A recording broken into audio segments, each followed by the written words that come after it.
ಆ ಕದಿಕೆಯನ್ನು ಬಾಯಿಗೆ ತುರುಕಿ ಮಗುವನ್ನು ಹೇಳ್ಕೊಂಡ್ರು. ಆದ ನಂತರ ದೈವಕ್ಕೆ ಬಾಯಿ ಬರದಾಗೆ ಮಾಡಿದ್ರು. ಪ್ರಧಾನ ದೈವವಾದಂಥ ರಕ್ತೇಶ್ವರಿ ಮಾತನಾಡಿ ಇರುವುದು ಅದು ತಪ್ಪು. ತಂತ್ರಿ ವರ್ಗ ಅಥವಾ ಅಸರಣ ವರ್ಗದವರಿದ್ದಾರೆ, ಅವರಿಗೆ ಒಂದು ಸ್ವಲ್ಪ ಹೆದರಿಕೆ ಇತ್ತು ಮತ್ತೆ ಕೂಡ. ಅಂದ್ರೆ ಹಿಂದೆ ಕೇಳ್ತಾ ಇತ್ತು, ನಾಳೆ ಬಾಯಿ ಬಂದ್ರೆ ಮತ್ತೆ ಏನು ಕೇಳ್ತದೆ ಹೇಳುವಂತ ಹೆದರಿಕೆಯಲ್ಲಿ ಅವರು ಅದನ್ನು ಒಪ್ಪಲಿಲ್ಲ. ರಕ್ತೇಶ್ವರಿ ದೈವದ ನರ್ತನ ಪ್ರಾರಂಭ ಆಗಿ ಕೊನೆಗೆ ಆ ಹಂತ ಬಂದಾಗ ದೈವ ಎಲ್ಲರನ್ನು ಕೂತ್ಕೊಳಿಸಿ, ನಮ್ಮನ್ನೆಲ್ಲ ಕಮಿಟಿಯವರನ್ನೆಲ್ಲ ಕೆಳಗೆ ಕೂತ್ಕೊಳಿಸಿ, ತಂತ್ರಿಗಳು, ಅಸರಣರು, ಉಳಿದವರೆಲ್ಲ ಇದ್ದು ಕೊನೆಗೆ ಅದರದೇ ಆದ ಭಾಷೆಯಲ್ಲಿ ಅದು ಪ್ರಸ್ಥಾನ ನೋಡಿ. ನನಗೆ ಆಹಾರ ಇರಲಿಲ್ಲ, ವೇದನೆ ಹೇಳೋಕೆ ಬಹುಶಃ ಎಲ್ಲ ಭಕ್ತರ ಕಣ್ಣಲ್ಲಿ ನೀರು ಬಂದಿರುವಂಥ ಒಂದು ನಾವು ಗಮನಿಸಿದ್ದೇವೆ. ಇಷ್ಟು ಹಿಂಗಾರ ತೆಗೆದು ಮೇಲೆ ಹಾರಿಸಿ ಕೈಯಲ್ಲಿ ಹಿಡಿದ ಹಿಂಗಾರ ತುಂಬ ಇತ್ತು ಅದರಲ್ಲಿ. ಹೀಗಿರುವಾಗ ಮಾತಾಡಬೇಕು ಅಂತ ನುಡಿ ಕೊಡಬೇಕು ಅಂತ ಆ ಒಂದು ಹಿಂಗಾರದಲ್ಲಿ ಬಂದಾಗ ಜನರಿಗೆಲ್ಲ ದುಃಖ ಬರುವಂಥದ್ದು, ಯಾರಿಗೂ ಕಣ್ಣಲ್ಲಿ ನೀರು ಬರುವಂಥ ಒಂದು ಘಟನೆ ಅದು. ಇನ್ನು ಎರಡು ದೈವಗಳಿಗೂ ಕೂಡ ಬೇರೆ ಬೇರೆಯಾಗಿ ನರ್ತನ ಸೇವೆ ಇಲ್ಲಿ ಆಗುವಂಥದ್ದು. ನೀವೆಲ್ಲ ಈ ವಾರದ ಸುದ್ದಿ ಬಿಡುಗಡೆ ಪತ್ರಿಕೆಯಲ್ಲಿ ಒಂದು ಸುದ್ದಿ ನೋಡಿರ್ತೀರಾ, ಮೌನ ತಳೆದ ತಾಯಿ ಮತ್ತೆ ಮಾತನಾಡಿದಾಗ ಅನ್ನುವಂಥದ್ದು. ಇದೀಗ ನಾವು ಅದೇ ಕ್ಷೇತ್ರದಲ್ಲಿ ಇದ್ದೀವಿ, ಮದ್ದಡ್ಕದ ರಕ್ತೇಶ್ವರಿ ತಾಯಿ ಸನ್ನಿಧಿಯಲ್ಲಿ ಇದ್ದೀವಿ. ಇದು ಆಕ್ಚುಲಿ 800 ವರ್ಷ ಇತಿಹಾಸ ಇರುವಂತಹ ಕ್ಷೇತ್ರ. ಇಲ್ಲಿ ಪ್ರಧಾನ ದೈವವಾಗಿ ರಕ್ತೇಶ್ವರ ತಾಯಿ ಇದ್ಲು, ಆದ್ರೆ ಅದರ ಬಗ್ಗೆ ಯಾರಿಗೂ ಕೂಡ ಮಾಹಿತಿಗಳು ಇರಲಿಲ್ಲ, ಅದರ ವಿಚಾರಗಳು ಗೊತ್ತಿರಲಿಲ್ಲ. ಈ ಕ್ಷೇತ್ರಕ್ಕೂ ಒಡಿಲು ಶ್ರೀ ಮಹಾಲಿಂಗೇಶ್ವರ ದೇವಸ್ಥಾನಕ್ಕೂ ಅವಿನಾವ ಸಂಬಂಧ ಕೂಡ ಇದೆ. ಒಂದು ಪ್ರಧಾನ ದೈವವಾಗಿ ರಕ್ತೇಶ್ವರ ತಾಯಿ ಜೊತೆಗೆ ಪಿಲಿಚಾಮುಂಡಿ ದೈವ ಕೂಡ ಇರುವಂತದ್ದು. ಆದ್ರೆ ಕೆಲವೊಂದು ಪ್ರಶ್ನೆ ಚಿಂತನೆ ಮಾಡಿದಾಗ ಇಲ್ಲಿ ಪ್ರಧಾನ ದೈವ ರಕ್ತೇಶ್ವರ ತಾಯಿ ಇರೋದು, ಪಿಲಿಚಾಮುಂಡಿ ದೈವ ಅಲ್ಲ ಅಂತ ವಿಚಾರಗಳು ಗೊತ್ತಾಗುತ್ತೆ. ಅನಂತರವಾಗಿ ಜೊತೆಗೆ ಆ ತಾಯಿ ಮಾತನಾಡ್ತಿರ್ಲಿಲ್ಲ, ಆಕೆ ನುಡಿ ಕೂಡ ಕೊಡ್ತಿರೋ ಕೂಡ ವಿಚಾರಗಳು ಗೊತ್ತಾಗುತ್ತೆ. ಆದ್ರೆ ಈ ವಿಚಾರ ಹೇಗೆ ಗೊತ್ತಾಯ್ತು, ಈ ನಂತರವಾಗಿ ತಿಳಿಯುವಂತಹ ವಿಚಾರ ಏನು, ಎಲ್ಲವನ್ನು ಕೂಡ ಮಾತಾಡ್ಸೋಣ. ಇದೀಗ ಈ ಒಂದು ಟ್ರಸ್ಟ್, ದೇವಸ್ಥಾನದ ಟ್ರಸ್ಟ್ ಜೊತೆಗೆ ಕೋಶಾಧಿಕಾರಿಗಳಂತ ಪ್ರಭಾಕರ್ ಶೆಟ್ಟಿ ಉಪ್ಪಡ್ಕ ಇದ್ದಾರೆ. ಸರ್, ಈಗ ತುಂಬಾ ವಿಶೇಷವಾಗಿರುವಂತ ವಿಚಾರ ಇದು, ಎಲ್ಲೂ ಕೂಡ ಅಚ್ಚರಿ ಆಗುವಂತ ವಿಚಾರ. ಜೊತೆಗೆ ಅದ ಕತೆ ಕೇಳಿದ್ರೆ ಮೈ ರೋಮಾಂಚನ ಆಗುತ್ತೆ. ಒಂದು ದೈವವನ್ನ ಮಾತು ಬರ್ತಾ ಇರ್ಲಿಲ್ಲ, ಮಾತಾಡ್ತಾ ಇರ್ಲಿಲ್ಲ, ಎಷ್ಟೋ ವರ್ಷಗಳ ಕಾಲ ಇಲ್ಲಿ ರಕ್ತೇಶ್ವರ ತಾಯಿ ಇದ್ದಂತ ಗೊತ್ತಿರಲಿಲ್ಲ. ಯಾಕಂದ್ರೆ ಇಲ್ಲಿ ಹೆಸರು ಮದ್ದಡ್ಕ ತಾಯಿ ಅಂತ ಮಾತ್ರ ಇತ್ತು ಅಂತ. ಆಕ್ಚುಲಿ ಇಲ್ಲಿಯ ವಿಚಾರ ಏನು, ನಿಮ್ಗೆಲ್ಲ ಹೇಗೆ ಗೊತ್ತಾಯ್ತು ಇಲ್ಲಿ ತಾಯಿ ಈ ರಕ್ತೇಶ್ವರ ಇದ್ದಂತ ಹೇಗೆ ಗೊತ್ತಾಯ್ತು? ನಾಲ್ಕೂರ ಒಡೆಯ ಶ್ರೀ ಮಹಾಲಿಂಗೇಶ್ವರ ದೇವರನ್ನು ಮತ್ತು ಈ ಕ್ಷೇತ್ರದ ಆರಾಧ್ಯ ದೈವಗಳಂತ ರಕ್ತೇಶ್ವರಿ ಮತ್ತು ಪಿಲಿಚಾಮುಂಡಿ ದೈವವನ್ನು ಮನಸ್ಸ ಸ್ಮರಣೆ ಮಾಡುತ್ತಾ, ವಿಶೇಷವಾಗಿ ನಮಗೆಲ್ಲ ತಿಳಿದಿರುವಂತೆ ನಾವು ಬಾಲ್ಯದಿಂದಲೂ ಕೂಡ ಇಲ್ಲಿ ದೈವಸ್ಥಾನದ ಭಕ್ತರು. ನಮ್ಮ ತಂದೆಯ ಕಾಲದಿಂದಲೂ ಕೂಡ ಈ ಊರಿನ ಎಲ್ಲ ಗ್ರಾಮಸ್ಥರು ಕೂಡ ಈ ದೈವದ ಆರಾಧನೆ ಮಾಡಿಕೊಂಡು ಬಂದಿರುವಂಥ ಭಕ್ತರುಗಳು. ಸಾಮಾನ್ಯವಾಗಿ ರೂಢಿಯಲ್ಲೇ ಇರುವಂಥದ್ದು ಮದ್ದಡ್ಕ ಅಂತ ಕೂಡಲೇ ಪಿಲಿಚಾಮುಂಡಿ ದೈವ ಅಂತೇಳಿ, ಬೇರೆ ಯಾರಿಗೂ ಬೇರೆ ವಿಷಯಗಳು ಗೊತ್ತಿರಲಿಲ್ಲ. ಸಾಮಾನ್ಯವಾಗಿ ಅಲ್ಲಿ ಕಾಣಿಕೆ ಡಬ್ಬಿ ಇರ್ಬೋದು ಅಥವಾ ಯಾವುದೇ ವ್ಯವಸ್ಥೆಗಳು ಬಂದಾಗ ಮದ್ದಡ್ಕ ಅಂತ ಹೇಳುವಾಗ ಪಿಲಿಚಾಮುಂಡಿ ದೈವಸ್ಥಾನ ಅಂತ ಗೊತ್ತಿರುವಂಥದ್ದು. ಆದರೆ ಇತ್ತೀಚೆಗೆ ಸುಮಾರು ಈಗಿನ ಪ್ರತಿಷ್ಠಾಪನಾ ಕಾರ್ಯಕ್ರಮ ಅಲ್ಲ, ಆದರೆ ಹಿಂದಿನ ಪ್ರತಿಷ್ಠಾಪನಾ ಸಂದರ್ಭದಲ್ಲಿ ಅಲ್ಲಿ ನಾಮಫಲಕವನ್ನು ಹಾಕುವಾಗ ಮದ್ದಡ್ಕ ತಾಯಿ ಅಂತ ಹೇಳುವಾಗ ಜನರಲ್ಲಿ ಒಂದಷ್ಟು ಜಿಜ್ಞಾಸೆಗಳು ಬಂದಾಗ ಅದು ವಿಮರ್ಶೆ ಮಾಡಿದಾಗ ಮದ್ದಡ್ಕದಲ್ಲಿ 2 ದೈವ ಇದೆ ಅಂತ ಹೇಳುವಂಥದ್ದು ಬಂದಿತ್ತು. ಆದರೆ ದೈವ ನರ್ತನ ಸಂದರ್ಭದಲ್ಲಿ ದೈವ ಒಬ್ಬರೇ ದೈವ ಪಾತ್ರೆಯವರು ದೈವವನ್ನು ಕಟ್ಟುವಂಥದ್ದು. ಮತ್ತೆ ಪ್ರಾರಂಭದಲ್ಲಿ ದೈವಗಳು ಬರೀ ನುಡಿ ಇಲ್ಲದೆ ಅದರದೇ ಆದ ಭಾಷೆಯಲ್ಲಿ ಆಗಿ ದೈವ ಅಲ್ಲಿಗೆ ರಕ್ತೇಶ್ವರಿ ದೈವ ಪಿರಿಯಾದ ನಂತರ ಮತ್ತೆ ಪಿಲಿಚಾಮುಂಡಿ ಅಲ್ಲಿಂದಲೇ ದೈವ ನರ್ತನ ಬರುವಂತ ನಾವು ಕಂಡಿದ್ದೇವೆ. ಸಾಮಾನ್ಯವಾಗಿ ರೂಢಿಯಲ್ಲಿ ಇರುವಂಥದ್ದು, ಇಲ್ಲಿ ಯಾವುದೇ ಒಂದು ಅಹಿತಕರ ಘಟನೆಗಳು ಅಥವಾ ಜನರಿಗೆ ಸಮಸ್ಯೆಗಳು ಬಂದಾಗ ಸಾಮಾನ್ಯ ಆ ಮದ್ದಡ್ಕ ದಾಯ ತೂಪೆ ಅಂತೇಳಿ ತುಳುವಿನ ಭಾಷೆಯಲ್ಲಿ ಹೇಳ್ತೇವೆ. ಅಂದ್ರೆ ಮದ್ದಡ್ಕ ದಾಯಿ ಅಂತ ಹೇಳುವಂಥದ್ದು ಅಂದ್ರೆ ಅದು ಗಂಡು ಇದಾಗ್ತದೆ, ಉಚ್ಚಾರ ಆಗ್ತದೆ. ಅಂದ್ರೆ ಯಾರಿಗೂ ಕೂಡ ಮದ್ದಡ್ಕದಲ್ಲಿ ರಕ್ತೇಶ್ವರಿ ಇರುವಂಥದ್ದು ಬಗ್ಗೆ ಜನಸಾಮಾನ್ಯರಿಗೆ ಗೊತ್ತಿರಲಿಲ್ಲ. ಅದು ನಮಗೆ ತಿಳಿದ ಮಟ್ಟಿಗೆ ಪ್ರಶ್ನಾ ಚಿಂತನೆ ಸಂದರ್ಭದಲ್ಲಿ, ಈ ಸಾರಿಯ ಪ್ರಶ್ನಾ ಚಿಂತನೆ ಸಂದರ್ಭದಲ್ಲಿ ಬಹಳ ವಿಶೇಷವಾಗಿ ನಾವು ಕೂಡ ಸ್ವಲ್ಪ ಒಡಿಲು ಮಹಾಲಿಂಗೇಶ್ವರ ದೇವಸ್ಥಾನ ಸಮಿತಿಯಲ್ಲಿ ದೇವಸ್ಥಾನ ಮತ್ತು ದೈವಸ್ಥಾನಗಳ ಬಗ್ಗೆ ಸ್ವಲ್ಪ ಅಧ್ಯಯನ ಮಾಡಿಕೊಂಡು ಹೋದಾಗ ನಮಗೆ ವಿಮರ್ಶೆಗಳನ್ನು ಮಾಡಲಿಕ್ಕೆ ಒಂದು ಅನುಭವ ಬಂದ ಆಧಾರದಲ್ಲಿ ಪ್ರಶ್ನಾ ಚಿಂತನೆ ಸಂದರ್ಭದಲ್ಲಿ ಊರವರೆಲ್ಲ ಪ್ರಶ್ನೆ ಮಾಡಿದಾಗ ಒಂದು ಪೂರ್ಣ ಪ್ರಮಾಣದ ಚಿತ್ರಣವು ಈ ಸಾರಿ ಗೊತ್ತಾಯಿತು ಜನರಿಗೆ ಅಂತ ಹೇಳೋದು ಬಹಳ ಒಂದು ಹೇಳುವಂಥ ಘಟನೆ. ಪ್ರಶ್ನಾ ಚಿಂತನೆಯಲ್ಲಿ ಬಂದಿರುವಂಥದ್ದು ಇಲ್ಲಿ ಪ್ರಧಾನ ದೈವ ಇರುವಂಥದ್ದು ಮತ್ತೆ ದೈವಸ್ಥಾನ ಇರುವಂಥದ್ದು ರಕ್ತೇಶ್ವರಿಗೆ, ಅದಕ್ಕೆ ಮದ್ದಡ್ಕ ತಾಯಿ ರಕ್ತೇಶ್ವರಿ ಅಂತ ಹೇಳುವಂಥದ್ದು ರೂಢಿಯಲ್ಲಿ ಬಂತು. ಈಗ ತದನಂತರ ಇರುವಂಥದ್ದು ಪರಿವಾರದ ದೈವವಾಗಿ ಪಿಲಿಚಾಮುಂಡಿ, ಅದು ಕೂಡ ಸಮಾನವಾಗಿ ಆರಾಧನೆ ಮಾಡಿಕೊಂಡು ಬರುವಂಥ ದೈವ.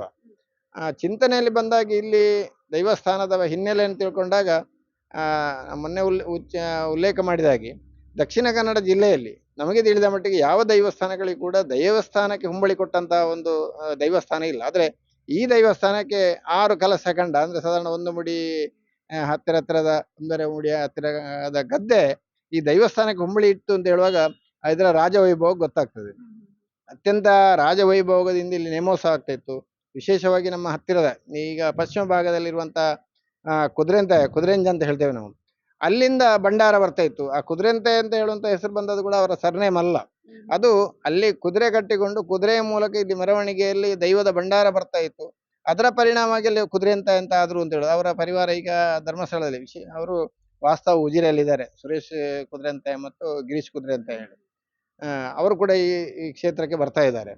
ಅವರ ಹಿರಿಯರು ನಡೆಸ್ಕೊಂಡು ಬಂದಂತ ಒಂದು ದೇವಸ್ಥಾನ ಇದು. ಅಲ್ಲಿಂದ ಭಂಡಾರ ಬರ್ತಾ ಇದ್ದು. ಈಗಲೂ ಕೂಡ ಅಲ್ಲಿ ಒಂದು ಕುದುರೆ ಕಂಡ ಅಂತ ಇದೆ, ಅಂದ್ರೆ ಕುದುರೆ ಮೇಯುವಂತ ಗಡ್ಡೆಗೆ ಈಗಲೂ ಕುದುರೆ ಕಂಡ ಅಂತ ಹೇಳ್ತಾರೆ ಜನರು, ರೂಢಿ ಮಾಡಿಕೊಂಡು ಬಂದಿದೆ ಕುದುರೆ ಮಾರು ಅಂತೇಳಿ.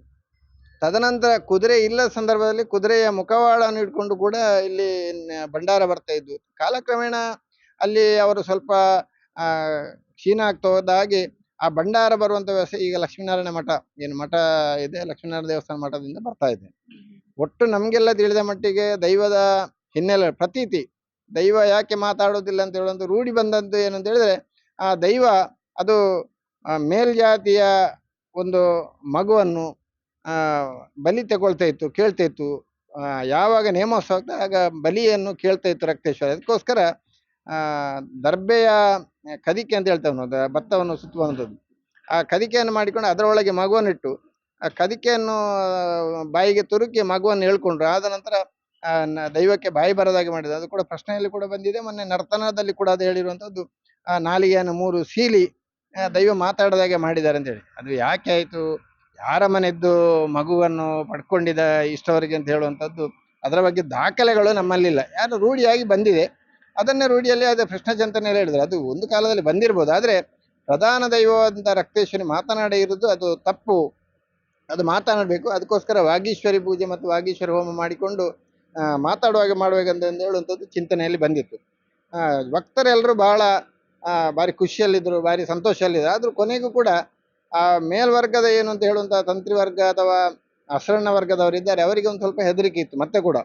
ಅಂದ್ರೆ ಹಿಂದೆ ಕೇಳ್ತಾ ಇತ್ತು, ನಾಳೆ ಬಾಯಿ ಬಂದ್ರೆ ಮತ್ತೆ ಏನು ಕೇಳ್ತದೆ ಹೇಳುವಂತ ಹೆದರಿಕೆಯಲ್ಲಿ ಅವರು ಅದನ್ನು ಒಪ್ಪಲಿಲ್ಲ. ಕೊನೆಗೂ ಎಲ್ಲ ಊರವರೆಲ್ಲ ಸೇರಿಕೊಂಡು, ಜೀರ್ಣೋದ್ಧಾರ ಸಮಿತಿ ಇರ್ಬೋದು, ಭಕ್ತರು ಮತ್ತೆ ಟ್ರಸ್ಟ್ನವರು ಸೇರಿಕೊಂಡು ಚಿಂತನೆ ಮಾಡಿದಾಗ ಕೊನೆಗೆ ಏನಾಯ್ತು ಹೇಳಿದ್ರೆ, ಹೇಗೂ ಪ್ರತಿಷ್ಠಾಪನೆ ದಿನ 2 ದೈವ, ಪ್ರಥಮ ಬಾರಿ ನಾವು ಪ್ರತಿಷ್ಠಾಪನೆ ದಿನ 2 ದೈವಕ್ಕೆ ಬೇರೆ ಬೇರೆ ಪಾತ್ರೆಗಳಿಂದ ದೈವದ ಬಣ್ಣವನ್ನು ಬಳಸಿ ನರ್ತನ ಮಾಡುವಂತ ಕೆಲಸ ಆಯಿತು.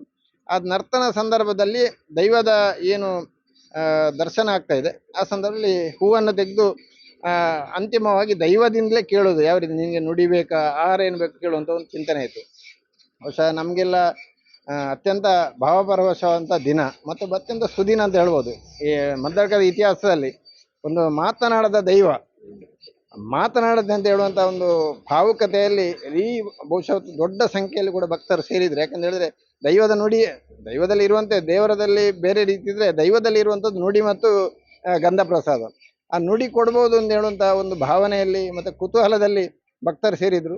ಕೊನೆಗೆ ರಕ್ತೇಶ್ವರಿ ದೈವದ ನರ್ತನ ಪ್ರಾರಂಭ ಆಗಿ ಕೊನೆಗೆ ಆ ಹಂತ ಬಂದಾಗ ದೈವ ಎಲ್ಲರನ್ನು ಕೂತ್ಕೊಳಿಸಿ, ನಮ್ಮನ್ನೆಲ್ಲ ಕಮಿಟಿಯವರನ್ನೆಲ್ಲ ಕೆಳಗೆ ಕೂತ್ಕೊಳಿಸಿ, ತಂತ್ರಿಗಳು, ಅಸರಣರು, ಉಳಿದವರೆಲ್ಲ ಇದ್ದು ಕೊನೆಗೆ ಅದರದೇ ಆದ ಭಾಷೆಯಲ್ಲಿ ಅದು ಪ್ರಸ್ಥಾನ ಮಾಡಿ, ನನಗೆ ಆಹಾರ ಇರಲಿಲ್ಲ, ನುಡಿ ಇರಲಿಲ್ಲ ಅಂತ ಹೇಳುವಂಥ ಬಹಳ ವೇದನೆ ಹೇಳಿ ಬಹುಶಃ ಎಲ್ಲ ಭಕ್ತರ ಕಣ್ಣಲ್ಲಿ ನೀರು ಬಂದಿರುವಂಥ ಒಂದು ನಾವು ಗಮನಿಸಿದ್ದೇವೆ. ಯಾಕಂತ ಹೇಳಿದ್ರೆ ದೈವಕ್ಕೆ ನನಗೆ ಏನೂ ಇಲ್ಲದೆ ಇಷ್ಟವರೆಗೆ ನಡೀತಲ್ಲ ಅಂತ ಹೇಳೋ ಭಾವನೆ ಇರ್ತದೆ. ಕೊನೆಗೂ ನಾವು ದೈವದಲ್ಲಿ ಅಸರಣ ತಂತ್ರಿಗಳ ಮುಖಾಂತರ ಉಲ್ಲೇಖ ಮಾಡಿದಾಗ ಹೂ ತೆಗೆಯುವಂಥ ಒಂದು ಸಂದರ್ಭ, ಬಹುಶಃ ಅದನ್ನು ನಾವು ಜೀವಮಾನದಲ್ಲಿ ಮರೀಲಿಕ್ಕಿಲ್ಲ. ಯಾಕಂದ್ರೆ ಆ ಹೂ ತೆಗೆಯುವ ಸಂದರ್ಭದಲ್ಲಿ ನಮ್ಮೆಲ್ಲ ಭಾವನೆಗಳು ಹೇಗಿತ್ತು ಅಂತ ಹೇಳಿದ್ರೆ ಈಗಲೂ ಕಣ್ಣಲ್ಲಿ ನೀರು ಬರ್ತದೆ ನಮಗೆ. ಯಾಕಂತ ಹೇಳಿದ್ರೆ ನಮ್ಗೆ ಇದ್ದದ್ದು ದೈವ ಮಾತಾಡಬೇಕು, ದೈವಕ್ಕೆ ಆಹಾರ ಕೊಡಬೇಕು, ನಮ್ಮದೇ ಊರಿನ ದೈವ ಅಂತ ಹೇಳೋದು. ನಾವು ಕೇವಲ ನಮ್ಮ ಒಬ್ಬರ ಅಭಿಪ್ರಾಯ ಅಲ್ಲ, ಇಡೀ ನಮ್ಮ ಭಕ್ತರ ಅಭಿಪ್ರಾಯ ಇದ್ದದ್ದು ಅದು. ಕೊನೆಗೂ ದೈವ ತೆಗೆದಾಗ ಬಹುಶಃ ದೈವದ ನುಡಿಯಾಗಬೇಕು ಅಂತ ಹೇಳಿ ಆ ಒಂದು ಇದರಲ್ಲಿ ಬಂತು. ಕೊನೆಗೆ ದೈವ ಬಹಳ ಆವೇಶಭರಿತವಾಗಿ ದೈವಸ್ಥಾನ ಸುತ್ತು ಬಂದು ಇಲ್ಲಿ ಬಂದು ನಿಂತು ಕೊನೆಗೆ ನೇರವಾಗಿ ಬಂದು ದೈವದ ನುಡಿಯಾಗಿರುವಂಥದ್ದು ಅದು ಮರೀಲಿಕ್ಕೆ ಸಾಧ್ಯ ಇಲ್ಲ. ಮತ್ತು ನಮಗೆಲ್ಲ ಅತ್ಯಂತ ಭಾವಪರಶವಾದಂಥ ಒಂದು ಸನ್ನಿವೇಶ ಕ್ಷಣ ಆಗಿದೆ. ಬಹುಶಃ ನಮಗೆಲ್ಲ ಇಡೀ ನಮ್ಮ ಇಲ್ಲಿಯ ದೈವ ಭಕ್ತರಿದ್ದಾರ ಅವರಿಗೆಲ್ಲರಿಗೂ ಕೂಡ ನೀವೇನು ಸುದ್ದಿ ಬಿಡುಗಡೆಯಲ್ಲಿ ಬಂದಿದೆ, ಮಾತಾಡುವಂಥದ್ದು ಬಂದಿದೆ, ಅದು ಖಂಡಿತವಾಗಿಯೂ ಅದನ್ನು ಹೇಳಲಿಕ್ಕೆ ಸಾಧ್ಯ ಇಲ್ಲ ಯಾವ ರೀತಿ ಅದು ಆಗಿದೆ. ಆ ನಂತರ ಅದು ಕೊಟ್ಟಿರುವಂಥ ನುಡಿಗಳು, ಅದು ಹಿನ್ನೆಲೆಗಳು, ಆ ಹಿನ್ನೆಲೆಗೋಸ್ಕರ ಬಂದಂಥ ಪ್ರತಿಗೋಸ್ಕರ ಅವರು ಹೇಳಿದರು, ವಾಗೀಶ್ವರಿ ಪೂಜೆ ಮಾಡಿ, ವಾಗೀಶ್ವರ ಹೋಮ ಮಾಡಿ ಚಿನ್ನದ ಒಂದು ನಾಲಿಗೆಯನ್ನು, ಯಾಕಂದ್ರೆ ಇಷ್ಟವರೆಗೆ ನಾಲಿಗೆ ಮಾತಾಡದೇ ಇದ್ದದಕ್ಕೋಸ್ಕರ ಕೊಲ್ಲೂರು ಮೂಕಾಂಬಿಕೆಗೆ ಅದನ್ನು ಅರ್ಪಣೆ ಮಾಡಬೇಕಂತ ಹೇಳಿ ನಾವು ತಕ್ಷಣ ನಾವು ನಂತರದ ಗುರುವಾರ ಚಾಂದ್ರಮಾನ ಯುಗಾದಿ ಒಂದು ಕಾಲಾವಧಿ ನೇಮೋತ್ಸವ ಸಂದರ್ಭಕ್ಕೆ ಮುಂಚಿತವಾಗಿ ನಾವು ಆ ಒಂದು ಪೂಜೆ ಹೋಮಗಳನ್ನು ಮಾಡಿಕೊಂಡು ಕೊಲ್ಲೂರಿಗೆ ಹೋಗಿ ಅರ್ಪಣೆ ಮಾಡಿದ್ದೇವೆ. ನಂತರ ದಿವಸ ಬಹುಶಃ ಚಾಂದ್ರಮಾನ ಯುಗಾದಿಯಂದು ಒಂದು ಇತಿಹಾಸದ ಅವತ್ತು ಕೂಡ ಹಾಗೆ ಬಹುಶಃ ನಮ್ಮ ತಿಳಿದ ಮಟ್ಟಿಗೆ ಸಾಧಾರಣ 55 ವರ್ಷ ಆದರೆ ನಮಗೊಂದು 45 ವರ್ಷ ನಾವು ಇಲ್ಲಿ ಮದ್ದಡ್ಕದ ಬೇರೆ ಬೇರೆ ಎಲ್ಲ ಕಾರ್ಯಕ್ರಮ ಭಾಗವಹಿಸುವವರು. ಪ್ರಥಮ ಬಾರಿಗೆ ಇಡೀ ಇಷ್ಟು ದೊಡ್ಡ ಮೈದಾನ ತುಂಬಿ ತುಳುಕು ಅಂದ್ರೆ ದೈವ ನುಡಿ ಕೊಡುತ್ತೆ ಅಂತ ಹೇಳುವಂಥದ್ದು ಎಲ್ಲರ ಮನೆ ಮಾತಾಗಿ ಬಹಳ ಅತ್ಯಂತ ಭಾವಪರವಶರಾಗಿ ಭಕ್ತಿ ಪರವಶರಾಗಿ ಕಾರ್ಯಕ್ರಮ ಭಾಗವಹಿಸಿದ್ದಾರೆ. ಬಹುಶಃ ನಮ್ಮ ಅಪೇಕ್ಷೆ ಇರುವಂಥದ್ದು ಕೂಡ ಹಾಗೆ, ಕೇವಲ ನುಡಿ ಕೊಟ್ಟದ್ದು ಮಾತ್ರ ಅಲ್ಲ. ಈ ದೈವಸ್ಥಾನ ಸುಮಾರು 7-7.5 ಫೀಟ್ ಅಡಿಯಲ್ಲಿತ್ತು. ಎಲ್ಲರ ಮನ ಮಾತಲ್ಲಿ ಕೇವಲ ಹಿಂದೂಗಳು ಅಂತಲ್ಲ, ಬೇರೆ ಮತೀಯರು ಕೂಡ ಹೇಳ್ತಾ ಇದ್ದದ್ದು ಆ ದೈವಸ್ಥಾನ ಮೇಲೆ ಬರುವವರೆಗೆ ಮದ್ದಡ್ಕ ಮೇಲೆ ಬರುವುದಿಲ್ಲ ಅಥವಾ ಊರವ್ರ ಮೇಲೆ ಬರುವುದಿಲ್ಲ ಅಂತ ಹೇಳಿ. ಬಹುಶಃ ಕಾಕತಾಳೀಯವಾಗಿ ದೈವದ ನುಡಿಯಾಗುವ ಸಂದರ್ಭದಲ್ಲಿ ಈ ದೈವಸ್ಥಾನ ಕೂಡ ಮೇಲೆ ಬಂದಿದೆ, ನುಡಿಯಾಗಿದೆ. ಬಹುಶಃ ಎಲ್ಲರ ಬಾಳಿನ ಬೆಳಕು ಒಳ್ಳೆದಾಗ್ತದೆ ಅಂತ ಹೇಳೋ ಭಾವನೆಯಲ್ಲಿ ಜನರಲ್ಲಿದ್ದಾರೆ. ಬಹುಶಃ ಒಂದು ರೀತಿಯ ವಾತಾವರಣ ಕೂಡ ಹಾಗೆ, ಮೊನ್ನೆಯಿಂದ ಒಂದು ರೀತಿಯಲ್ಲಿ ನಕಾರಾತ್ಮಕ ಹೋಗಿ ಸಕಾರಾತ್ಮಕ ವಾತಾವರಣ ಎಲ್ಲರ ಮನಸ್ಸಲ್ಲಿ ಬಂದಿದೆ. ಬಹುಶಃ ಇರುವುದಷ್ಟೇ ನಂಬಿಕೆ ಆಧಾರದಲ್ಲಿ ದೈವಸ್ಥಾನಗಳು ಇರುವಂತದ್ದು. ಬಹುಶಃ ನಮಗೆ ತಿಳಿದ ಮಟ್ಟಿಗೆ ಎಲ್ಲವೂ ಕೂಡ ಚಂದರಿದೆ. ಮುಂದಿನ ಪ್ರತಿ ಸಂಕ್ರಮಣ ಕೂಡ ಹಾಗೆ, ಮೊನ್ನೆ ಸಂಕ್ರಮಣ ಒಳ್ಳೆ ಸಂಖ್ಯೆಯಲ್ಲಿ ಕೂಡ ಭಕ್ತರು ಬರ್ಲಿಕ್ಕೆ ಪ್ರಾರಂಭ ಆಗಿದ್ದಾರೆ. ಒಂದು ಶ್ರದ್ಧಾ ಕೇಂದ್ರವಾಗಿ ದೈವಸ್ಥಾನ ಇಲ್ಲಿ ಬೆಳೀತದೆ. ಎಲ್ಲ ಭಕ್ತರು ವಿಶೇಷವಾಗಿ ನಮಗೆ ಈ ಒಂದು ಜಾಗಕ್ಕೆ ದಾನವಾಗಿ ಸುಧಾಕರ್ ಶೆಟ್ಟಿ ಮುಗರೋಡಿ ಅವರೊಂದು ಈಗಿನ ಒಂದು ಮೊತ್ತ ಹೇಳಿದ್ರೆ ಒಂದು 2-2.5 ಕೋಟಿ ಮೊತ್ತದ ಜಾಗವನ್ನು ನಮ್ಗೆ ಕೊಟ್ಟಿದ್ದಾರೆ. ಅದರೊಟ್ಟಿಗೆ ನಮ್ಮ ಪ್ರಭಾಕರ್ ಬಂಗೇರು, ರಮೇಶ್ ಬಂಗೇರು, ಶಾರದಾ ಕೃಷ್ಣ ಅವರು ಬರುವಂತ ಭಂಡಾರದ ದಾರಿ ಮತ್ತೆ ನಮಗೆ ಗಡಿಗಲ್ಲಿ ಹೋಗುವಂತ ದಾರಿಯನ್ನು ಕೂಡ ಉಚಿತವಾಗಿ ನಮ್ಗೆ ಕೊಟ್ಟಿದ್ದಾರೆ. ಬಹುಶಃ ಈ ಕ್ಷೇತ್ರ ಬೆಳಗಲಿಕ್ಕೆ ಊರವರ ಸಹಕಾರ, ಎಲ್ಲ ದಾನಿಗಳ ಸಹಕಾರದಿಂದ ಈ ಕ್ಷೇತ್ರ ಒಂದು ಹಿಂದೂ ಶ್ರದ್ಧಾ ಕೇಂದ್ರವಾಗಿ ಬೆಳೀಲಿಕ್ಕೆ ಆಗ್ತಾ ಇದೆ. ದೈವದ ಸಾನ್ನಿಧ್ಯ ವೃದ್ಧಿಯಾಗಿದೆ. ಆ ಮೂಲಕ ಬಹುಶಃ ನಮ್ಮೆಲ್ಲರ ಬಾಳಿನ ಏನಾದ್ರು ನುಡಿಯಾಗಿದೆ, ನಮ್ಮೆಲ್ಲರಿಗೂ ಕೂಡ ಶಕ್ತಿಯನ್ನು ಕೊಟ್ಟಿದೆ ಅಂತ ಹೇಳುವಂತ ನನ್ನ ಮಾತು. ಆಗ್ಲೇ ಹೇಳ್ದಂಗೆನೆ ಇಷ್ಟು ದಿನ ಭಕ್ತರು ಮಾತ್ರ ಅಲ್ಲ, ದೈವ ಕೂಡ ಒಂದು ಕತ್ಲಲ್ಲಿತ್ತು. ಸೊ ಹಾಗಾಗಿ ಈಗ ಭಕ್ತರ ಮುಖಾಂತರವಾಗಿ ಗ್ರಾಮಕ್ಕೂ ಬೆಳಕು ಬಂತು, ತಾಯಿ ಕೂಡ ಎಲ್ಲರೂ ಕೂಡ ಗೊತ್ತಾಗೋ ಥರ ಆಯಿತು. ಇನ್ನೊಂದೀಗ ಪ್ರತಿ ವರ್ಷ ಇನ್ನು ಮುಂದೆ ಯುಗಾದಿ ಹಬ್ಬದ ಪ್ರತಿ ವರ್ಷ ಯುಗಾದಿ ಸಂದರ್ಭದಲ್ಲಿ ಇಲ್ಲಿ ನೇಮೋತ್ಸವ ಆಗುವಂಥದ್ದು. ಈಗ ಪ್ರತಿ ವರ್ಷ ಕೂಡ 2 ದೈವ ನರ್ತನ ಆಗುತ್ತೆ. ಹೇಗೆ ಜೊತೆಗೆ ಆ ನುಡಿಯಲ್ಲಿ ಆಹಾರವನ್ನ ಅದು ಏನಂತ ಹೇಳ್ತು? ಪ್ರತಿ ವರ್ಷದಂತೆ ಮೊನ್ನೆ ಪ್ರತಿಷ್ಠೆ ದಿವಸವೇ ನಮ್ದು ಪ್ರಾರಂಭ ಆಗಿದೆ. ಅಂದ್ರೆ ಕಾಲಾವಧಿ ಕಳೆದ ಮೊನ್ನೆಯ ಗುರುವಾರವೇ ಚಾಂದ್ರಮಾನ ಯುಗಾದಿಗೆ 2 ದೈವಗಳು ಪ್ರತ್ಯೇಕವಾಗಿ ನರ್ತನ ಹೊಯ್ಕೊಂಡು ನುಡಿಯಾಗುವಾಗ ಒಟ್ಟಿಗೆ ನುಡಿಯಾಗುವಂತ ನಾವು ಗಮನಿಸಿದ್ದೇವೆ. ಎರಡನೇದು ಇರುವಂತದ್ದು ಆಹಾರದ ವಿಷಯದಲ್ಲಿ ವಿಶೇಷ ಆಹಾರವನ್ನೇ ಕೇಳಲಿಲ್ಲ. ರಕ್ತೇಶ್ವರಿಗೆ ಏನು ಆಹಾರ ಇದೆ, ಪರ್ವ ಸೇವೆಗಳು ಉಳಿದ ಸೇವೆಗಳಿದೆ, ಅದೇ ಸೇವೆಯನ್ನು ಮುಂದುವರಿಸೋದು, ವಿಶೇಷ ಬೇರೆ ಯಾವುದೇ ಆಹಾರಗಳನ್ನು ಕೇಳಲಿಲ್ಲ. ಇರುವಂತದ್ದು ಸಾನ್ನಿಧ್ಯ ವೃದ್ಧಿ ಆಗಬೇಕು. ಬೇರೆ ಒಂದಷ್ಟು ಸಣ್ಣ ಸಣ್ಣ ನಮ್ಮಲ್ಲಿ ಧಾರ್ಮಿಕ ವಿಧಿವಿಧಾನ ಮಾಡೋ ಕೊರತೆಗಳಿದೆ, ಅದನ್ನು ಕೂಡ ಸರಿ ಮಾಡಲಿಕ್ಕೆ ಸೂಚನೆಯನ್ನು ಕೊಟ್ಟಿದೆ. ಅದನ್ನು ಕೂಡ ನಾವು ಮೊನ್ನೆಯಿಂದ ಸರಿ ಮಾಡ್ತಾ ಇದ್ದೇವೆ. ಒಟ್ಟು ನಮಗಿರುವಂತದ್ದು ಇನ್ನು ಅಭಿವೃದ್ಧಿ ಆಗುವ ದೃಷ್ಟಿಯಿಂದ ಕೂಡ ಅಷ್ಟೇ. ಈಗಾಗಲೇ ನಮಗೆಲ್ಲ ಗೊತ್ತಿದೆ ನಮ್ಮ ಶಶಿಯನ್ನ ಒಡಿಲು ಮಹಾಲಿಂಗೇಶ್ವರ ದೇವಸ್ಥಾನದ ಬ್ರಹ್ಮಕಲಶೋತ್ಸವವನ್ನು ಯಾವ ರೀತಿ ಮಾಡಿದ ಒಂದು ವಿಜೃಂಭಣೆಯಲ್ಲಿ ನಂತರದ ಉಜಿರೆದ್ದಾದ್ರೂ ಕೂಡ ಬಹುಶಃ ಒಂದು ವಿಶೇಷತನವನ್ನು ಕೊಟ್ಟಂತ ಬ್ರಹ್ಮಕಲಶ ನನಗೆ ತಿಳಿದ ಮಟ್ಟಿಗೆ ಎಲ್ಲ ಇಡೀ ನಮ್ಮ ಜಿಲ್ಲೆ ಅಲ್ಲ, ರಾಜ್ಯಾದ್ಯಂತ ಮತ್ತು ರಾಷ್ಟ್ರಾದ್ಯಂತ ಅವರು ಬೇರೆ ಬೇರೆ ಧಾರ್ಮಿಕ ಕ್ಷೇತ್ರಗಳಿಗೆ ಕೊಡುಗೆಯನ್ನು ಕೊಡ್ತಾ ಇದ್ದಾರೆ. ಆದ್ರೆ ಅವರನ್ನು ನಾವು ವಿನಂತಿದ ಮಾಡಿದ ಕಾರಣ ಅವರದೇ ಗ್ರಾಮದ ದೇವಸ್ಥಾನದ ಒಂದು ಬ್ರಹ್ಮಕಲಶೋತ್ಸವದ ಅಧ್ಯಕ್ಷರಾಗಬೇಕು ಅಂತ ಕೇಳಿದಾಗ ಅವ್ರು ಎಲ್ಲಿ ಕೂಡ ಪ್ರಥಮ ಬಾರಿಗೆ ಅಧ್ಯಕ್ಷರಾದ ಬಹುಶಃ ಓಡಿಲ್ಲ ಅಂತ ತಿಳ್ಕೊಂಡಿದ್ದೇನೆ. ನಂತರ ಅವರು ಬೇರೆ ಬೇರೆ ಆಗ್ತಾ ಇದ್ದಾರೆ. ಬಹುಶಃ ಅವರ ಸುಯೋಗ ಇರ್ಬೋದು, ನಮ್ದು ಭಾಗ್ಯ. ಅಂತ ಶಶಿಯನ ನೇತೃತ್ವದಲ್ಲಿ ನಾವು ಓಡಿಲಿನ ಬ್ರಹ್ಮಕಲಶೋತ್ಸವ ಮಾಡಿದ್ದೇವೆ. ಈಗಾಗಲೇ ನಾವು ಶಶಿಯನ್ನನನ್ನು ಸಂಪರ್ಕ ಮಾಡಿದ್ದೇವೆ, ಜೀರ್ಣೋದ್ಧಾರ ಸಮಿತಿ ನಮ್ಮ ಟ್ರಸ್ಟ್ನವರು ಸಂಪರ್ಕ ಮಾಡಿದ್ದೇವೆ. ಮುಂದಿನ ದಿನಗಳಲ್ಲಿ ಅವರ ಕೂಡ ಸಲಹೆಯನ್ನು ತಗೊಂಡು ಈಗಾಗಲೇ ನಮಗೆ ಒಂದು ಸಭಾಭವನದ ವ್ಯವಸ್ಥೆಗೆ ಅಥವಾ ನಮ್ಮ ಉಳಿದ ಕಾಮಗಾರಿಗಳಿಗೋಸ್ಕರ 10 ಲಕ್ಷ ಕೊಡ್ತೇನೆ ಅಂತ ಹೇಳಿದ್ದಾರೆ. ಮುಂದಿನ ದಿನಗಳಲ್ಲಿ ನಾವು ಅವರನ್ನು ಇಟ್ಕೊಂಡು, ಯಾಕಂತ ಹೇಳಿದ್ರೆ ಅವರದ್ದು ಹೊಸತನ ಇರ್ತದೆ, ಹೊಸ ಹೊಸ ಕಲ್ಪನೆಗಳು, ಉಜಿರೆ ಬ್ರಹ್ಮಕಲಶ ಇರ್ಬೋದು, ಬೇರೆ ಬೇರೆ ಕಡೆ ಆದಾಗ ಒಂದು ಹೊಸ ಹೊಸ ಕಲ್ಪನೆ. ಅದರಲ್ಲಿ ವಿಶೇಷ ಏನಂತ ಹೇಳಿದ್ರೆ ಅವರು ಅಷ್ಟು ಕೊಡುಗೈ ದಾನಿ ಆದ್ರೂ ಕೂಡ ಸಾಮಾನ್ಯರಲ್ಲಿ ಸಾಮಾನ್ಯ ಜನರನ್ನು ಕೂಡ ತೊಡಗಿಸಿಕೊಳ್ಳುವಂತ ಒಂದು ಏನು ಅವರ ಹತ್ರ ಒಂದು ಜಾಣ್ಮೆ ಇದೆ. ಬಹುಶಃ ಎಲ್ಲರನ್ನು ತೊಡಗಿಸಿಕೊಂಡು ಮಾಡುವಂತ ಕೆಲಸಗಳು ಮುಂದಿನ ದಿನಗಳಲ್ಲಿ ಅವರ ಕೂಡ ಸಲಹೆಯನ್ನು ತಗೊಂಡು ಈ ಕ್ಷೇತ್ರ ಒಂದು ಹಿಂದೂ ಶ್ರದ್ಧಾ ಕೇಂದ್ರವಾಗಿ ಬೆಳೀಲಿಕ್ಕೆ ಅವರ ಸಹಕಾರ ಮತ್ತು ಅವರ ಸಲಹೆಯನ್ನು ತಗೊಂಡು ನಾವು ಮುಂದುವರಿಸ್ತೇವೆ. ನಮ್ಮ ಅಪೇಕ್ಷೆ ಇರುವಂತ ಇಡೀ ನಮ್ಮ ಈ ದೈವಸ್ಥಾನಕ್ಕೆ ಸಂಬಂಧಪಟ್ಟ ಎಲ್ಲ ಭಕ್ತರು ಕೂಡ ಮುಂದಿನ ಎಲ್ಲ ನಮ್ಮ ಕಾಮಗಾರಿಗಳಿರ್ಬೋದು, ಧಾರ್ಮಿಕ ಕ್ರಿಯೆಗಳಿರ್ಬೋದು, ಅದಕ್ಕೆ ನಮ್ಮ ದೈವಸ್ಥಾನ ಸೇವಾ ಟ್ರಸ್ಟ್ ಅಂತ ಆಗಿದೆ, ಮದ್ದಡ್ಕ ತಾಯಿ ಶ್ರೀ ರಕ್ತೇಶ್ವರಿ ಶ್ರೀ ಪಿಲಿಚಾಮುಂಡಿ ದೇವಸ್ಥಾನ ಟ್ರಸ್ಟ್ ಅಂತ ಆಗಿದೆ. ಬೇರೆ ಬೇರೆ ಕಲ್ಪನೆಗಳು, ಸಂಸ್ಕಾರ, ಸಂಸ್ಕೃತಿ, ಹಿಂದುತ್ವದ ಕೆಲಸಗಳನ್ನು ಮಾಡಬೇಕಂತ ಹೇಳುವಂಥ ಬೈಲಾದಲ್ಲಿ ನಾವು ಸೇರಿದ್ದೇವೆ. ಅದನ್ನು ಅನುಷ್ಠಾನ ಮಾಡಲಿಕ್ಕೆ ಎಲ್ಲ ಭಕ್ತರು ನಮ್ಮೊಂದಿಗೆ ಕೈ ಜೋಡಿಸಬೇಕು. ಈ ಕ್ಷೇತ್ರ ಮುಂದಿನ ದಿನಗಳಲ್ಲಿ ಅತ್ಯಂತ ಶ್ರದ್ಧಾ ಭಕ್ತಿಯ ಒಂದು ಉನ್ನತ ಮಟ್ಟದ ಹಿಂದೂ ಶ್ರದ್ಧಾ ಕೇಂದ್ರವಾಗಿ ಬೆಳಿಬೇಕು ಅನ್ನುವಂಥದ್ದು ನಮ್ಮ ಅಪೇಕ್ಷೆ. ಇನ್ನೊಂದು ಟ್ರಸ್ಟ್‌ನ ಉಪಾಧ್ಯಕ್ಷರಾಗಿ, ಜೊತೆಗೆ ಒಬ್ಬ ಭಕ್ತರಾಗಿ ಇದೀಗ ಈ ಸನ್ನಿಧಿ ಬೆಳೀತಾ ಇದೆ. ಇಷ್ಟು ದಿನ ಇಲ್ಲಿ ತಾಯಿ ಇದ್ರು ಅಂತ ಗೊತ್ತಿರಲಿಲ್ಲ. ಆಗ್ಲೇ ಹೇಳಿದ್ರು ಇವರು ಪ್ರಭಾಕರ್ ಅವರು, ಗೊತ್ತೇ ಇರ್ಲಿಲ್ಲ ಜನಗಳಿಗೆ ಅಂತ. ಈಗ ತಾಯಿ ಎಲ್ರು ಕೂಡ ಬೆಳಗೋರಕ್ಕೆ ಬಂದಿದ್ದಾರೆ. ಸೊ ಏನ್ ಹೇಳ್ತೀರಿ ಒಬ್ಬ ಭಕ್ತರಾಗಿದ್ರೆ? ಎಲ್ಲ ವಿಚಾರವನ್ನು ಕೂಡ ಪ್ರಭಾಕರನ್ನ ಎಳೆ ಎಳೆಯಾಗಿ ಒಳ್ಳೆ ರೀತಿಯಲ್ಲಿ ಹೇಳಿದ್ದಾರೆ. ಈಗ ನನಗೆ ಇರುವಂಥದ್ದು ಈ ಕ್ಷೇತ್ರದಲ್ಲಿ ದೈವ ಮಾತಾಡ್ತದ. ನಾವು ಈ ನಮ್ಮ ಸಮಿತಿ ಆಯಿತು, ಸಮಿತಿಯಾಗಿ ನಾವು ಊರಲ್ಲಿ ಒಂದು ಕಾಗದವನ್ನು ಹಂಚುವಾಗ ಈ ಆಗ ನಮಗೆಲ್ಲ ಊರಿನವರು ಕೇಳುವಾಗ ಒಂದೇ ಆಸೆ ಇದ್ದದ್ದು, ದೈವ ಮಾತಾಡ್ತದ. ಈಗ ಕತ್ತಲೆಯಲ್ಲಿ ಇದ್ದದ್ದು ಅಂತ ಹೇಳಲಿಕ್ಕಿಲ್ಲ, ಪರಂಪರೆಯಲ್ಲಿ ಬಂದಂಥ ವಿಚಾರ ಇಲ್ಲಿ ನಡೀತಾ ಇದ್ದದ್ದು. ಯಾಕಂದರೆ ಮಾತಾಡಲಿಕ್ಕಿಲ್ಲ, ಅದರ ಇದರಲ್ಲಿ ನುಡಿ ಕೊಡ್ತಾ ಇದ್ದಾರೆ ಬಿಟ್ಟರೆ ನುಡಿ ಬಾಯಿ ಬಿಟ್ಟು ನುಡಿ ಕೊಡುವಂಥದ್ದು ಇರಲಿಲ್ಲ. ಜನರಿಗೆ ಕೊಡುವಾಗ ಕೂಡ ಇಲ್ಲಿ ಸ್ವಲ್ಪ ಸ್ವಲ್ಪ ಗೊಂದಲ ಇತ್ತು. ಮಾತಾಡ್ತದೆ, ಮಾತಾಡ್ಲಿಕ್ಕೆ ಇಲ್ಲ, ದೈವ ನುಡಿ ಕೊಡ್ತದೆ ಇಲ್ಲ ಅಂತ. ನಾವು ಹೇಳುವಾಗ ಈ ಪ್ರಶ್ನೆಯಲ್ಲಿ ಬಂದದ್ದನ್ನು ನಾವು ಆ ಚಿಂತನೆಯನ್ನು ಹಿಡ್ಕೊಂಡು ನಾವು ಹೋದದ್ದು. ಮಾತಾಡಬೇಕು, ದೈವ ಮಾತಾಡಬೇಕು ಅಂತ ಜನರಿಗೆ ಕೂಡ ಮಾತಾಡಬೇಕೆಂಬುದು ಆಸೆ ಇತ್ತು. ಹಾಗಾಗಿ ಆ ದಿನದಲ್ಲಿ ಬರುವಂಥದ್ದು ಈಗ ಪ್ರಥಮವಾಗಿ ಇಲ್ಲಿ ಇದು ಇದು ಅಂತ ಉದ್ಘಾಟನೆ ಆಗುವಂಥದ್ದು ಈ ಕ್ಷೇತ್ರದಲ್ಲಿ. ಆ ಪ್ರಥಮ ಇದರಲ್ಲಿ ನಾವು ಆಗುವಾಗ ಜನ ನಿರೀಕ್ಷಿಸಿದ್ದು ನಮಗೆ ತುಂಬ ಇತ್ತು. ಆದರೆ 1,500 ಜನ ಸೇರಿತ್ತು. ಎರಡನೇ ಒಂದು ನಮ್ಮ ವಾರ್ಷಿಕ ಇದರಲ್ಲಿ ಆಗುವಾಗ ಅದಕ್ಕಿಂತ ತುಂಬ ಜನ ಸೇರಿದ್ದಾರೆ. ಹಾಗೆ ಇರುವಾಗ ಮೊದಲಿಗೆ ಇದ್ದದ್ದು ನಮಗೆ ದೈವ ಮಾತಾಡುವಂಥದ್ದು. ದೈವ ಮಾತಾಡೋದು ಹೇಗೆ, ನುಡಿ ಕೊಡಲಿಕ್ಕೆ, ದೈವದಲ್ಲಿ ನುಡಿ ಕೊಡಲಿಕ್ಕೆ ಅದಕ್ಕೆ ಬಾಯಿ ಬರುವುದಿಲ್ಲ ಅಂತ ಇತ್ತು, ನುಡಿ ಕೊಡಲಿಕ್ಕಿಲ್ಲ. ಅದು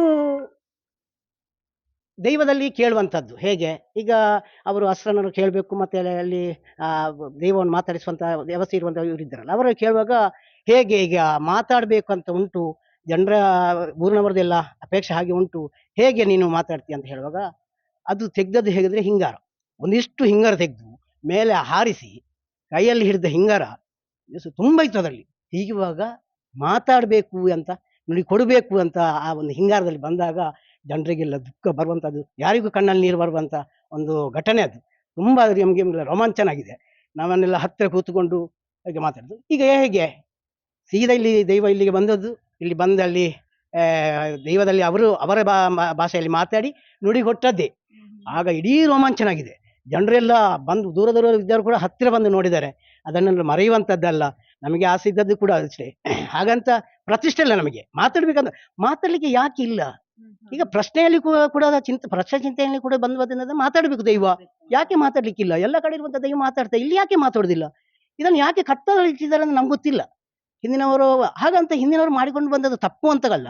ಆ ಕಾಲಕ್ಕೆ ದೈವ ಕೂಡ ಹೇಳಿದ್ದು ಅದನ್ನೇ, ಆ ಕಾಲಕ್ಕೆ ಹಾಗೆ ಆಯಿತು. ಈಗ ಈ ಕಾಲಕ್ಕೆ ಈಗ ಇಲ್ಲಿಯ ದೇವಸ್ಥಾನ ಸಮಿತಿಯಲ್ಲಿ ಇರುವಂಥದ್ದು ಎಲ್ಲ ಪದಾಧಿಕಾರಿಗಳಿಗೆ ಮಾತಾಡಬೇಕಂತ ಅವರಿಗೇನು ಹಂಬಲಲ್ಲ.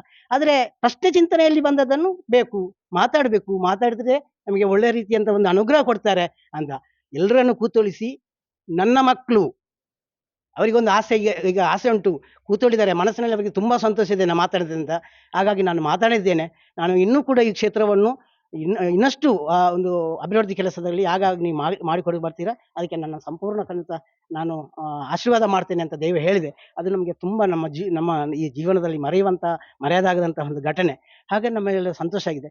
ಇನ್ನೂ ಕೂಡ ನಾನು ಉಪಾಧ್ಯಕ್ಷನಾಗಿ ಇಲ್ಲಿ ಅವರ ಅಧ್ಯಕ್ಷರು ಬರಬೇಕಿತ್ತು, ಕಾರಣಾಂತರ ಬರಲಿಲ್ಲ. ಯಾಕಂತೆ ಅವರದ್ದು ಆಗಿರುವಂಥ ತೊಂದರೆ ಇರ್ಬೋದು, ಆದರೆ ಅವರು ಬರಲಿಲ್ಲ.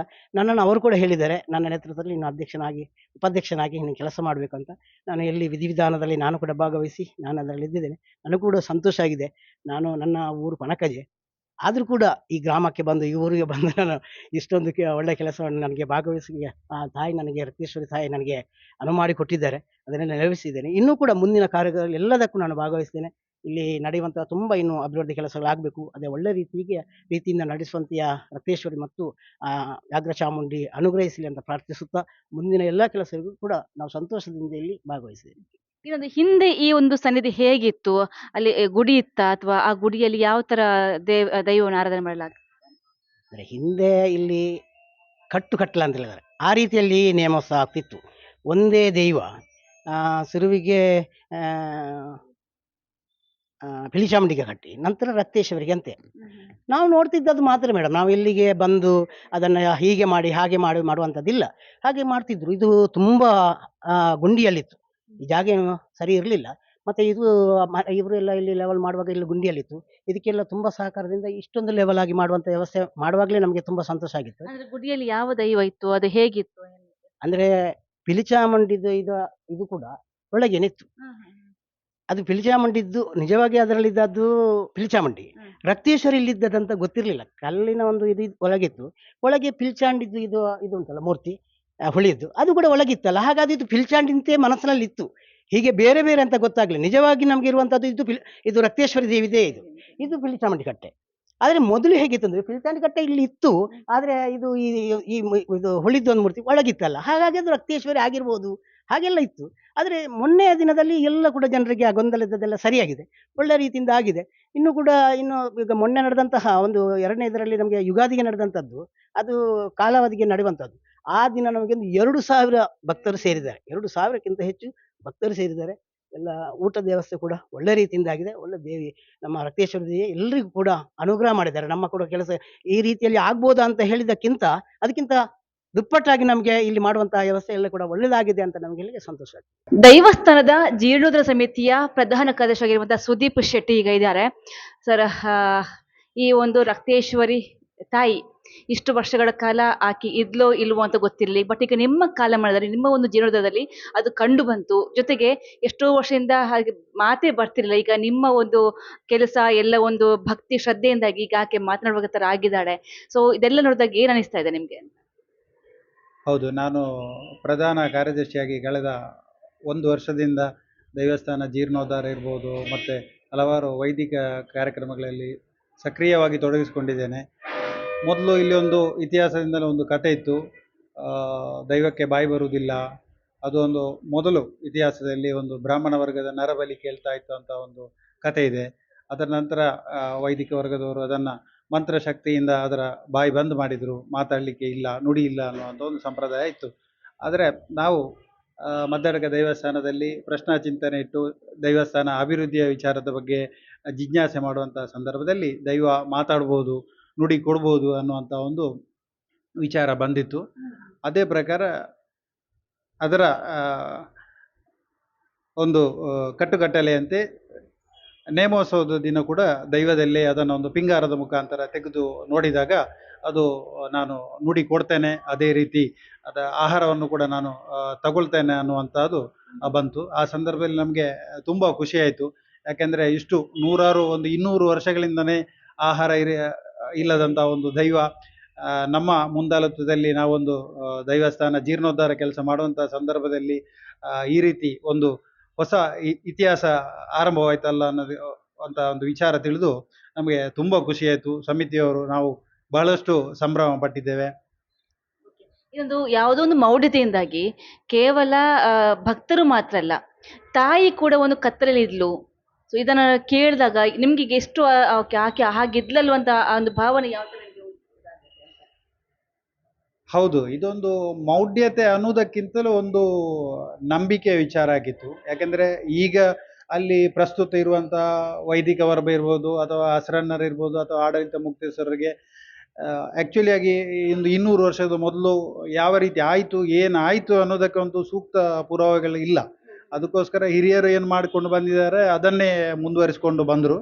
ಆದರೆ ಈಗಿನ ಕಾಲಘಟ್ಟಕ್ಕೆ ಸರಿಯಾಗಿ ದೈವ ಕೂಡ ಅದೇ ಇದು ಹೇಳ್ತು. ಮೊದಲು ಆ ಕಾಲಘಟ್ಟದಲ್ಲಿ ಅದು ಸರಿಯಾಗಿತ್ತು, ಆದರೆ ಈಗಿನ ಸಂದರ್ಭಕ್ಕೆ ಇದು ಸರಿಯಾಗಿದೆ. ನೀವು ಈ ರೀತಿ ಮಾಡಿಕೊಂಡು ಕಟ್ಟುಕಟ್ಟಲೆಗಳಲ್ಲಿ ಬದಲಾವಣೆಯನ್ನು ಮಾಡಿಕೊಂಡ್ರೆ ಏನು ಅಡ್ಡಿ ಇಲ್ಲ, ಇದನ್ನು ಯಾರೂ ಕೂಡ ಭಯ ಪಡಬಾರ್ದು ಅನ್ನುವಂಥ ಒಂದು ವಿಚಾರ ನೇಮೋತ್ಸವ ಸಂದರ್ಭದಲ್ಲಿ ಬಂತು. ಇನ್ನು ಪ್ರತಿ ವರ್ಷ ಕೂಡ 2 ದೈವ ನರ್ತನ ಆಗುತ್ತೆ. ಇದಕ್ಕೆ ಸಂಕ್ರಾಂತಿ ಕೂಡ ಪರ್ವ ಕೂಡ 2 ಸೇವೆ ಆಗುತ್ತೆ. ಹೌದು, ಇಲ್ಲಿ ಸುಮಾರು ವರ್ಷಗಳಿಂದನೂ ಕೂಡ ಸಂಕ್ರಾಂತಿ ಸೇವೆ ನಡೀತಾ ಬಂದಿತ್ತು.